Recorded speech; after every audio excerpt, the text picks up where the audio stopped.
أعوذ بالله من الشيطان الرجيم.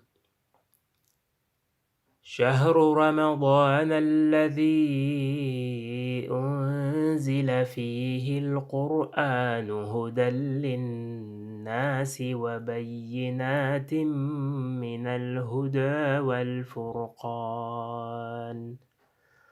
صدق الله العظيم. بسم الله والصلاة والسلام على سيدنا رسول الله وآله وصحبه ومن والاه. Assalamu alaikum wa rahmatullahi wa barakatuh. Nous sommes avec le deuxième cours de cette série luminaire de Ramadan. Et ce cours va être consacré à ce qu'on peut appeler les piliers du jeûne, qui sont les deux piliers principaux du jeûne, abstention et intention. Ce cours 2 sera en deux parties, Inch'Allah ta'ala, pour ne pas être trop long. D'abord, le mot pilier, c'est que toute chose a des piliers. Quand on dit les piliers de la foi musulmane, c'est le fait de croire en Allah, croire aux anges, croire aux livres révélés, croire aux prophètes, croire au jugement dernier, croire au destin, qu'on peut compter comme les 6 piliers, comme c'est connu. Les piliers maintenant de l'islam, et islam ici dans le sens de la pratique rituelle musulmane, avec toutes les pratiques qui sont dedans, tous les rituels, ils sont, comme on le sait encore plus, au nombre de 5 attestations de foi, la prière, qui est le pilier central, le jeûne, la zakat, le jeûne du ramadan et le pèlerinage qui sont au nombre de 5. Pourtant, chacun de ces, euh, de ces 5 piliers-là, surtout les piliers qui sont factuels, qui ont des actes à faire, ils ont aussi des piliers. D'où l'on sait que dans une prière, par exemple, la salat, fard ou nafl, la fatiha, dans une salat fard, salat obligatoire, la fatiha, la récitation de la fatiha sera toujours obligatoire. Un pilier donc. Si tu ne récites pas la fatiha dans une prière, ta prière n'est pas bonne. La salat liman lam yaqra bi ummil kitab ou bi ummil Qur'an. C'est le prophète sallallahu alayhi wa sallam qui l'a dit. Ou un autre exemple, dans le pèlerinage, si tu as raté la station de Arafat, ton hajj n'est pas bon.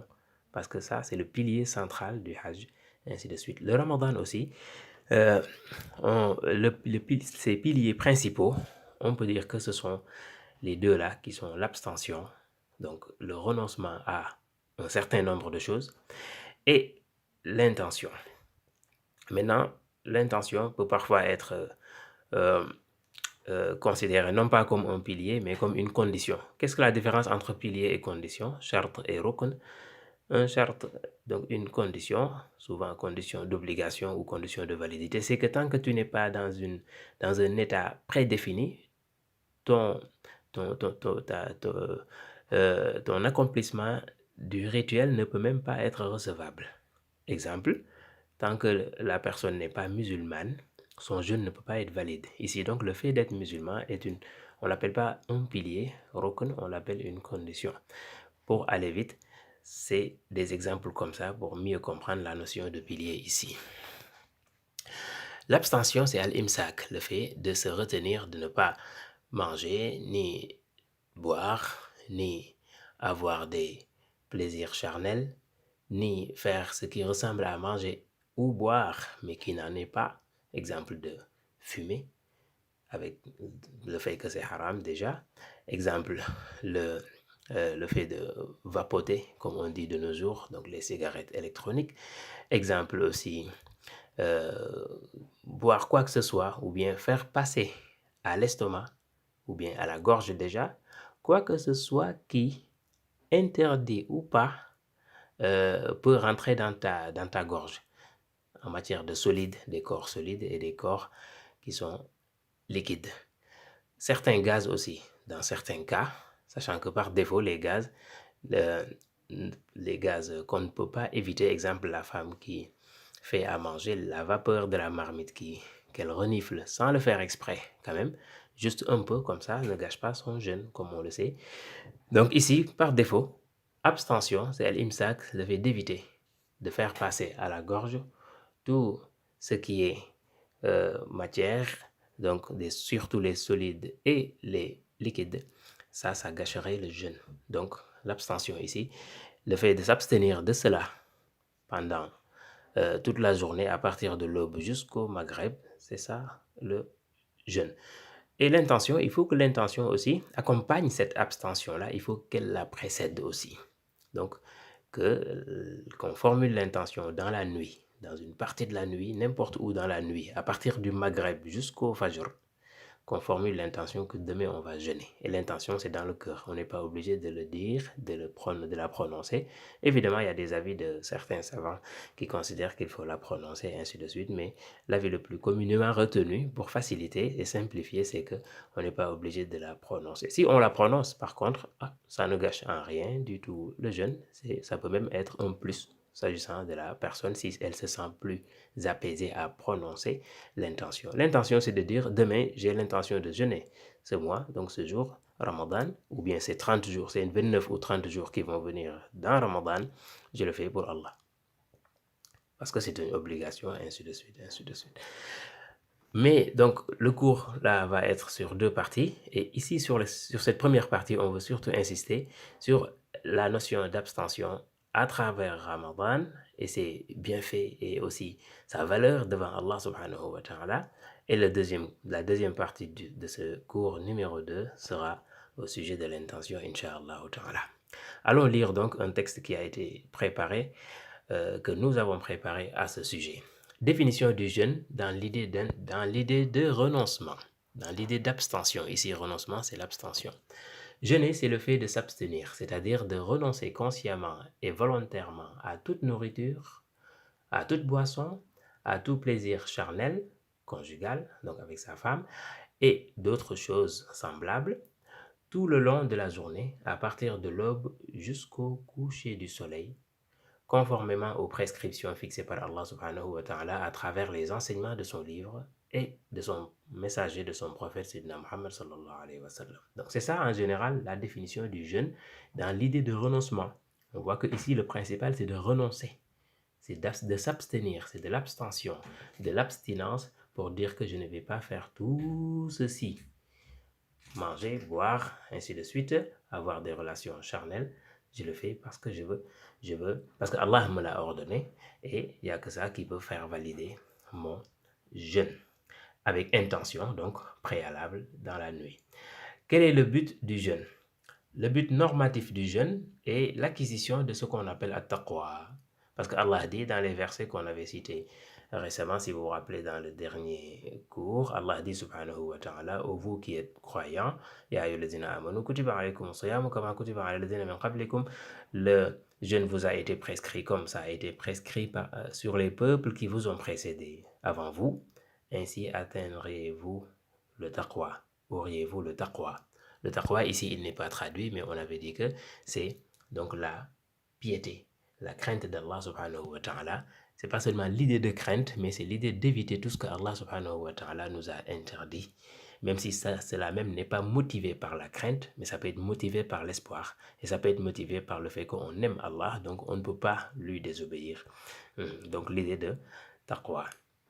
Ensuite, quelle est la définition du taqwa maintenant? Donc pour approfondir, la réalité du taqwa consiste dans l'évitement volontaire, le fait d'éviter volontairement quelque chose qui n'est pas bon. Le renoncement par choix, le fait de s'abstenir d'un mal qu'on a envie pourtant de commettre vis-à-vis de ses semblables ou de soi-même, ou renoncer à un plaisir ou un privilège dont on a le droit de jouir pourtant, non pas seulement parce qu'on craint le châtiment ou le blâme, mais surtout parce qu'on a trop de scrupules, de respect, de révérence devant Allah. Donc pour Allah, on a trop de respect pour se permettre de transgresser ses interdits subhanahu wa ta'ala. Donc le taqwa est plus large que la seule idée de crainte, comme l'ont dit plusieurs de nos ulama.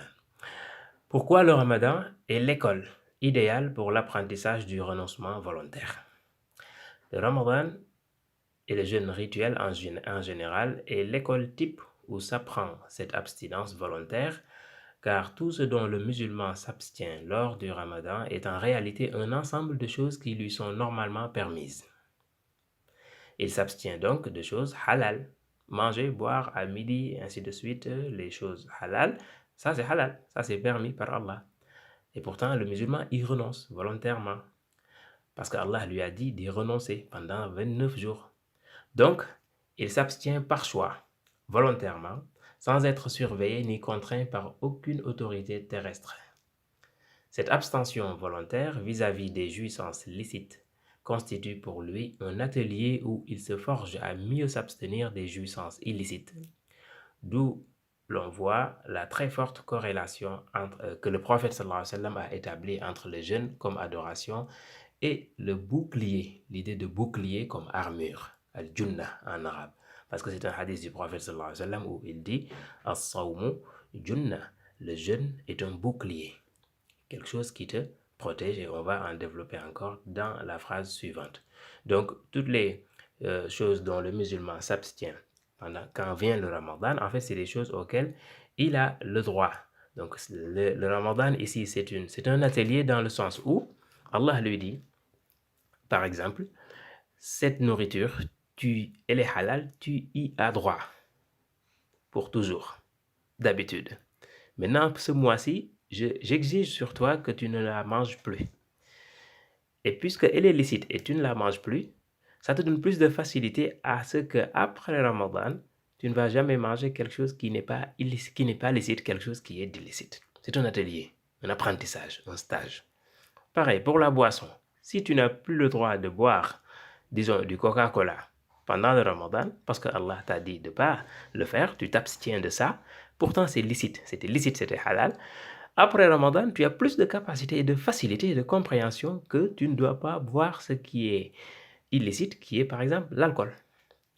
Et pareil aussi pour les plaisirs charnels, puisque tu vis avec ta femme, tu vis avec ton mari, pourtant pendant Ramadan, la journée, Allah vous dit ne faites pas l'acte conjugal, il n'y a pas de copulation, il n'y a pas d'accouplement. Ici, ce que cela signifie, c'est que cet accouplement-là, qui est pour toi un droit, quelque chose de licite, hein, si Allah te l'interdit momentanément, c'est pour te donner plus de force, plus de capacité à ce que quand Ramadan aura expiré, que tu aies plus de facilité et de compréhension, que tu ne dois pas jeter un regard de désir à la femme qui n'est pas la tienne. Tu ne dois pas regarder un homme d'un regard de désir, donc un homme qui n'est pas le tien. Voilà.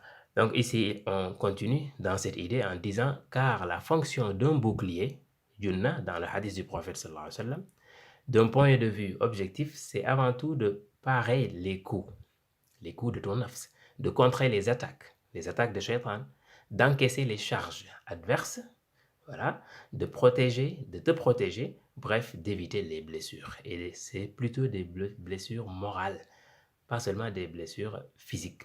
Donc, d'un point de vue subjectif, la pratique du jeûne rituel constitue un bouclier qui permet aux musulmans de se prémunir contre les vices de son propre désir, de son propre nafs, contre les provocations et les manigances pouvant venir de ses semblables, de ses voisins ou de shaitan, et contre le risque de finir ses jours dans la prison qu'on appelle l'enfer. Est-ce que maintenant le renoncement volontaire se retrouve dans les adorations autres que Ramadan? L'idée d'abstinence. L'abstinence, l'abstention ou renoncement volontaire transparaît à travers tous les actes du rituel musulman. En fait, à travers la prière, c'est le fait de s'abstenir de toute parole et de tout mouvement contraire à la prière, et si possible de toute pensée non conforme à la prière, alors qu'on peut y avoir une inclination. Quand tu fais la prière, tu ne tournes plus la tête pour regarder par-ci, par-là, tu ne te permets plus de faire des grimaces n'importe où, n'importe quand, n'importe comment. Parce que tu sais que tu es dans la prière. Même si tu as envie de ça, tu essaies de te retenir. Donc ici, il y a l'idée d'abstention, certes. À travers la zakat, c'est le fait de s'abstenir, s'interdire volontairement de consommer une partie non négligeable de tes propres biens qui sont halal, et en plus de les donner volontairement aux nécessiteux, les pauvres, alors qu'aucune barrière ne t'empêche de les garder pour toi. À travers le pèlerinage, c'est le fait d'éviter certains types de vêtements, de chaussures, d'éviter les parfums et d'éviter de se raser les cheveux, d'éviter toute parole licencieuse ou polémique. jusqu'au moment où tu désacralises le hajj, jusqu'au moment où tu sors de ce qu'on appelle le ihram. Mais c'est à travers le ramadan que l'on voit plus clairement et plus complètement cet aspect d'abstinence. En fait, le ramadan, elle est basée sur l'abstinence.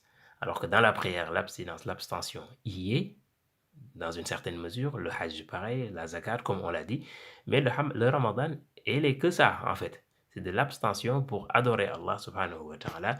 Donc abstention, renoncement et évitement, mais volontaire surtout, donc avec l'idée d'intention, à tel point que le mot arabe sawm, as-siyam, as-sawm, qui désigne le jeûne du ramadan et autres, il signifie précisément l'abstention. Sama yasawm, ce verbe arabe, jeûner en fait c'est s'abstenir. La racine linguistique donc de ce verbe-là désigne l'idée de se retenir, de s'abstenir. Plusieurs mots aussi sont employés dans le Coran pour donner cette idée de retenue, d'évitement, de renoncement, d'abstention, d'abstinence, tel que quand Allah subhanahu wa ta'ala nous dit « fajtanibu » évitez telle chose, ou quand il dit « fahdharu » méfiez-vous de ainsi de suite, et plusieurs autres mots dans le Coran. Et aussi taqwa, fattaqu dans le Coran, souvent c'est l'idée, presque tout le temps, c'est l'idée aussi de s'abstenir et donc de craindre aussi de tomber dans l'erreur, dans le mal. Est-ce qu'il y a d'autres renoncements dont on doit faire preuve durant et en dehors du Ramadan? Oui. Ici donc, disons, l'abstention dont le musulman doit faire preuve pendant le Ramadan ne doit pas seulement s'arrêter à la nourriture, à la boisson et au plaisir sexuel.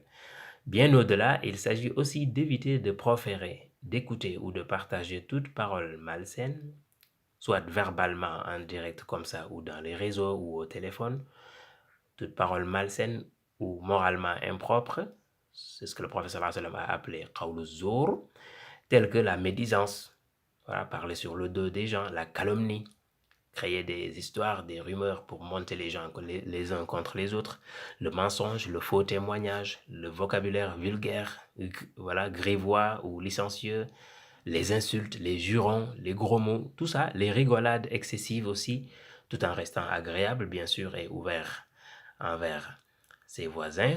Donc ici il y a une erreur.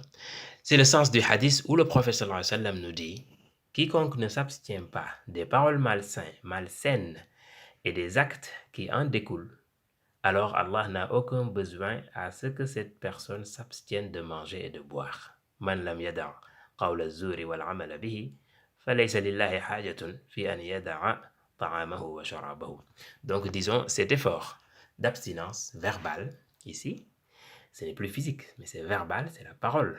Hein? Cet effort-là pousse le musulman à chercher le silence, à chercher le calme, afin de mieux préparer son esprit à des pensées supérieures, à des paroles supérieures qui le rendent plus utile, plus pieux et plus proche de son Seigneur, subhanahu wa ta'ala. Voilà.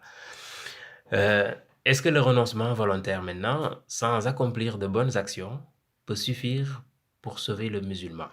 Cette partie-là, nous l'avons développée pas seulement à travers Ramadan, mais de façon générale dans toutes les adorations. Est-ce que le renoncement volontaire, le fait de renoncer volontairement à ce que Allah t'interdit, sans même accomplir de bonnes actions, est-ce que ça peut suffire pour que tu sois quelqu'un de pieux, pour que tu gagnes le salut? Disons que oui, déjà, et pour le prouver, avant même de parler de bonnes actions, purement objectives, qui permettraient de se créditer de bienfaits et d'aller au paradis, l'abstinence ou le fait d'éviter volontairement le mal constitue à elle seule un gage de piété et de salut pour le musulman. C'est le sens qu'on peut comprendre du verset coranique et du hadith prophétique suivant. Quant au verset, Allah dit subhanahu wa ta'ala « Si vous évitez les plus grands des péchés qu'on vous interdit, alors nous vous pardonnerons les péchés moindres. In tajtanibu kaba'ira ma tunhawna anhu, nukaffir ankum sayyi'atikum. » Quant au hadith, le prophète sallallahu alayhi wa sallam nous exhorte en disant « Évite les péchés, alors tu seras le plus pieux des gens. Ittaqil maharim, takun a'bada nas. » Le simple fait que tu évites les péchés, tu es déjà quelqu'un de pieux, quelqu'un parmi les plus pieux. Il dit sallallahu alayhi wa sallam, évite les péchés, alors tu seras le plus pieux des gens. Ittaqil maharim, takun a'bada nas. Il transparaît donc, disons, de ce verset et de ce hadith, que tous les péchés n'ont pas le même degré de gravité. surtout à travers le verset, qu'il y en a des plus grands et des plus petits, sans en mésestimer aucun.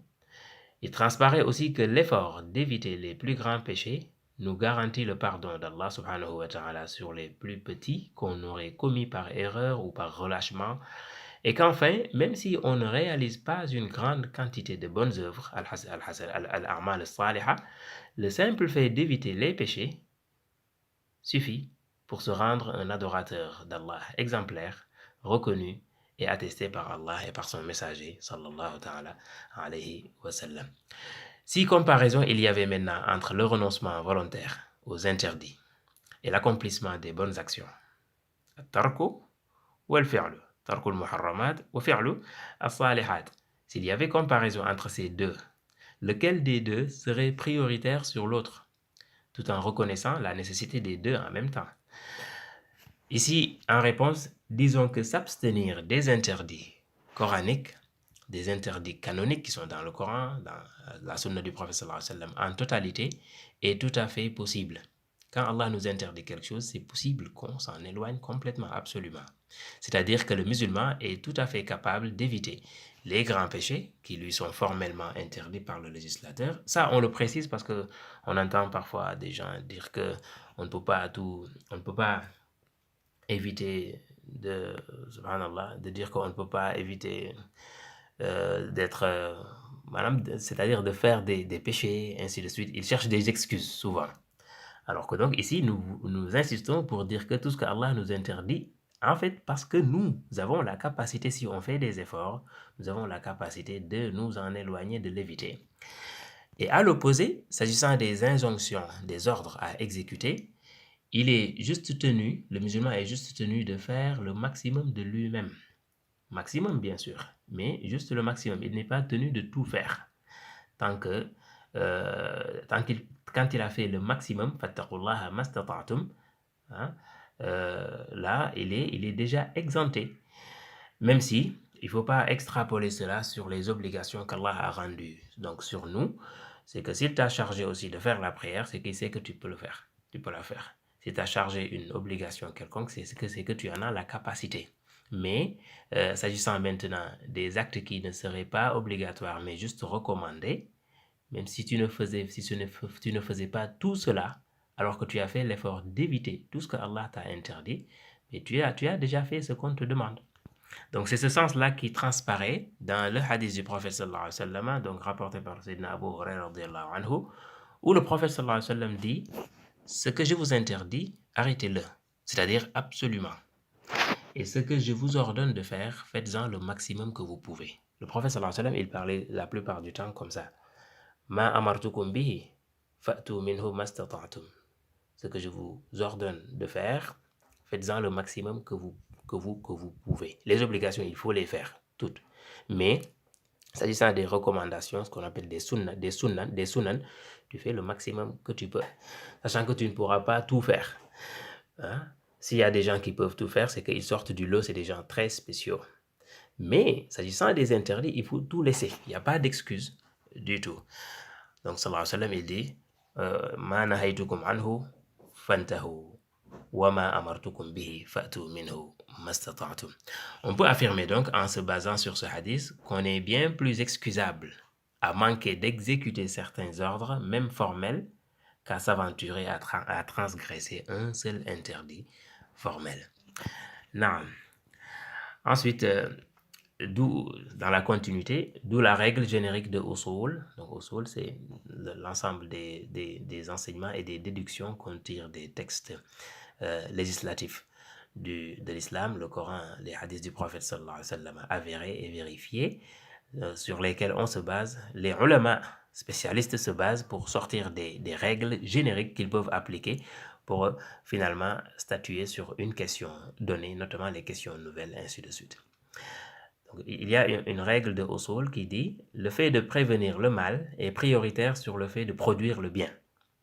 Donc, dar'ul mafasid muqaddamun ala jalbil masalih. C'est pour ça que, par exemple, l'exhortation de Sayyidina Luqman alayhi salam à son fils commence par un interdit majeur, celui de ne pas commettre le péché du shirk, c'est-à-dire le polythéisme, avant de lui donner des recommandations objectives et d'autres interdits secondaires.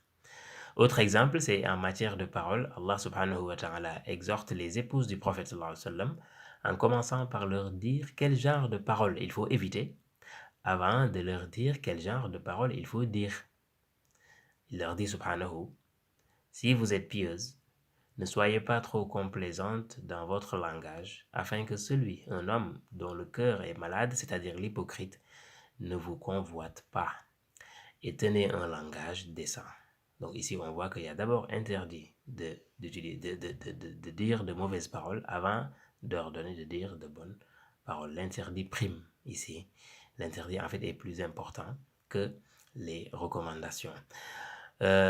Un dernier exemple, c'est en matière de voisinage. À partir du moment où l'on a évité de faire aucun tort qui soit à son riverain, alors on peut être considéré comme un bon voisin.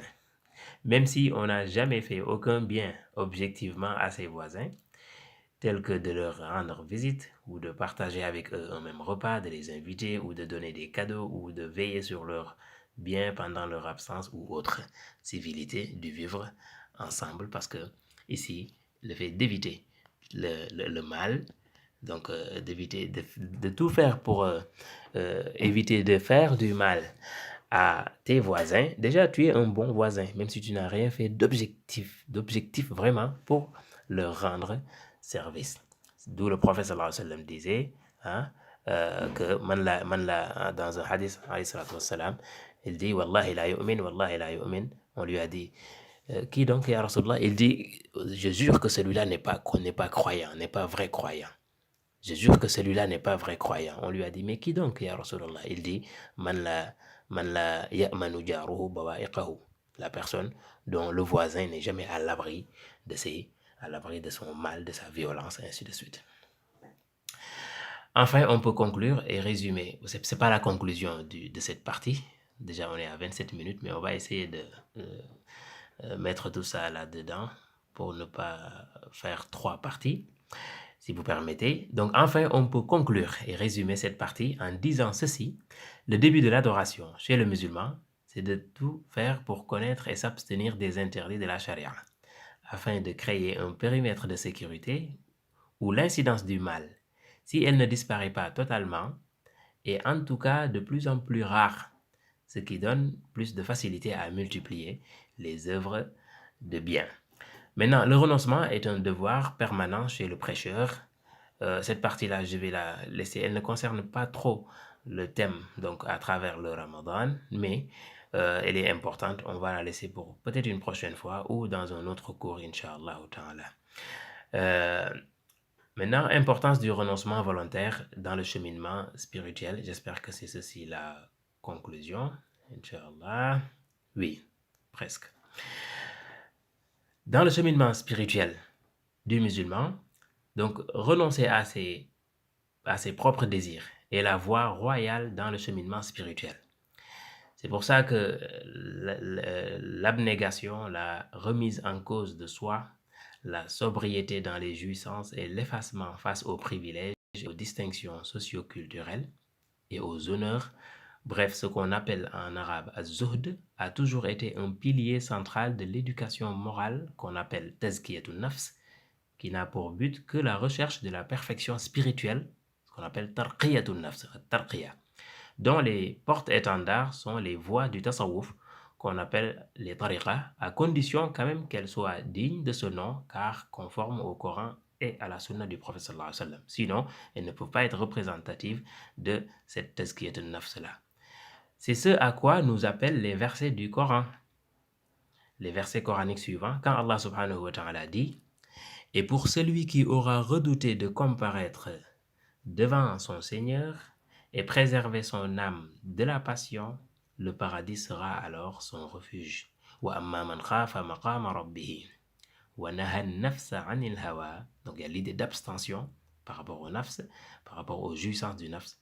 Fa innal jannata hiya al-ma'wa, sourate an-nazi'at. Autre verset dans le même sens, au sujet des vrais croyants, Allah subhanahu wa ta'ala les qualifie en ces termes. Entre autres, il dit subhanahu, ils ne s'enflent pas d'orgueil et ils s'arrachent de leur lit pour invoquer leur Seigneur. وهم لا يستكبرون تتجافى جنوبهم عن المضاجع يدعون ربهم خوفا وطمعا.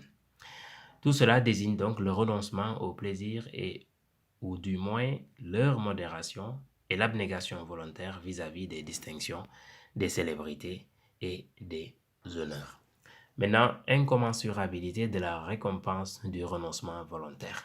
Si tu renonces volontairement, dans Ramadan ou pas, parce que Allah t'a dit de ne pas manger, de ne pas boire, de ne pas avoir de relations charnelles avec ta femme, ainsi de suite, ainsi de suite. Tu renonces à tout cela, alors que tu y as quand même une inclination. Quelle récompense Allah te donne? Ici, on vous montre que c'est la plus grande des récompenses. C'est une récompense incommensurable, inestimable. Disons, il convient de citer ce hadith de Ibn Omar, où le prophète sallallahu alayhi wa sallam dit: il n'y a aucune chose à laquelle le serviteur renonce pour la cause d'Allah sans que Allah lui remplace mieux que cela. ما ترك العبد أو ما ترك عبد شيئا لله إلا عوضه الله خيرا منه. Si tu renonces à une chose quelconque, même si c'était une chose à laquelle tu as droit, si tu as renoncé pour Allah, pour la cause d'Allah, pour la face d'Allah subhanahu wa ta'ala, il faut que Allah te rende mieux que cela. Mais plus fort, vous allez voir, c'est que si l'on considère, comme disait un célèbre penseur dans un autre contexte, que, citation, il n'y a nul dédommagement possible pour quiconque renonce à tout. En fait, c'est Jean-Jacques Rousseau dans son contrat social. Il dit: il n'y a nul dédommagement possible pour quiconque renonce à tout. Si l'on considère cela, on comprend tout de suite pourquoi le musulman qui a renoncé aux jouissances qui lui sont les plus chères, les plus habituelles et les plus indispensables, il y renonce pendant 30 journées d'affilée. Cette personne musulmane se voit accorder par Allah une récompense inestimable, incalculable. Et si on ajoute à cela le fait que l'endurance, as-sabr, dont il fait preuve pour renoncer à ses habitudes agréables, cette endurance-là qui est as-sabr, justement, le sawm est basé sur ce sabr-là. L'abstention dans le sawm est basée sur le sabr. Il faut du sabr pour pouvoir s'abstenir. Alors on comprend mieux le verset coranique et le hadith prophétique que nous voulons citer ici pour terminer en conclusion. Dans un hadith qudsi, donc un hadith qudsi, c'est un hadith, une parole du prophète, oui, à l'aspect extérieur, mais c'est une parole d'Allah, en fait, que le prophète sallallahu alayhi wa sallam a raconté, mais au discours direct. Il dit que Allah a dit, ouvrez les guillemets, par exemple. Donc, c'est-à-dire, c'est les mêmes termes, que le même discours direct, comme le Coran.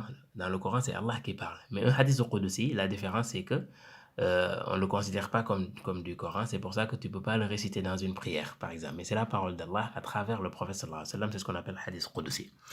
Dans un hadith qudsi, donc, le prophète sallallahu alayhi wa sallam rapporte d'Allah que Allah subhanahu wa ta'ala dit: le jeûne est à moi, c'est-à-dire exclusivement, et c'est moi qui me charge de le récompenser. Allah dit: le jeûne est à moi et c'est moi qui me charge de le récompenser.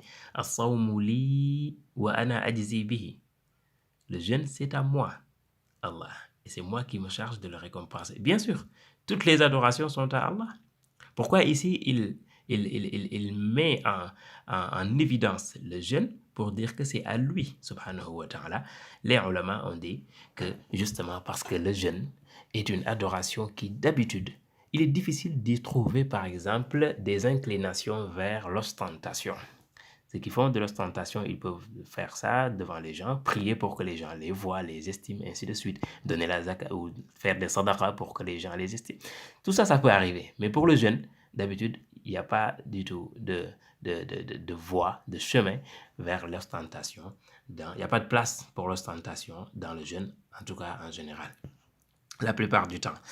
Et dans le verset, Allah subhanahu wa ta'ala dit, un verset du Coran, Allah dit: et en vérité, les endurants auront leur pleine récompense sans compter.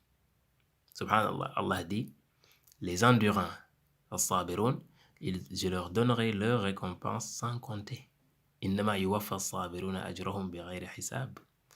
Parce que pour la plupart des adorations aussi, Allah dit, par exemple, si tu fais une bonne œuvre, je te donne 10 fois la valeur de cette œuvre-là. Man jaa bil hasana falahu ashru amthaliha. Parfois, il dit plus que ça. En matière de sadaqa, il dit par exemple, il dit que je te donne ça 700 fois.